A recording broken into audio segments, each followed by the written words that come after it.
এসটিপিতে 44.8 litre CO2 পেতে হলে কত গ্রাম CaCO3কে উত্তপ্ত করতে হবে?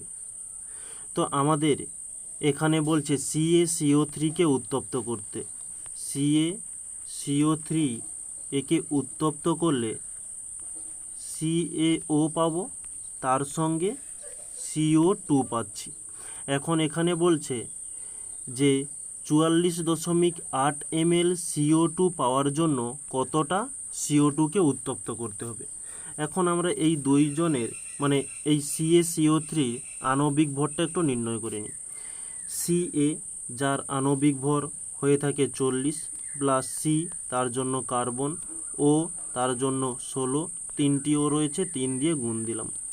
ওকে, এখন 40 চলে এলো, 12 চলে এলো, 16 দুগুণে 16 3 48, 48 চলে এলো। এখন তিনটেকে যোগ করলে আমরা পেয়ে যাব 100 গ্রাম।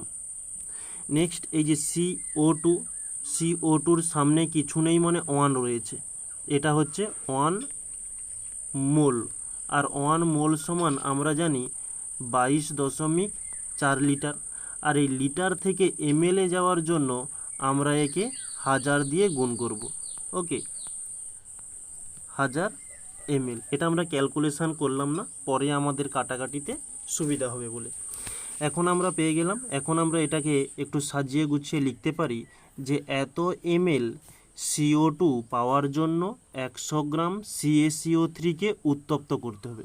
তাহলে 44.8 ml CO2 পাওয়ার জন্য কতটা CO2কে উত্তপ্ত করতে হবে? তো এই ভাষাটি আমরা নেক্সট পেজে একটু সুন্দর করে লিখে নেব। তাহলে এখানে লিখতে পারি যে 22.4 গুণিতক 1000 ml CO2 পাওয়া যায় 100 গ্রাম CaCO3 থেকে। তাহলে আমাদের প্রশ্নে বলেছে 44.8 ml CO2 পাওয়া যাবে কতটা CaCO3 থেকে?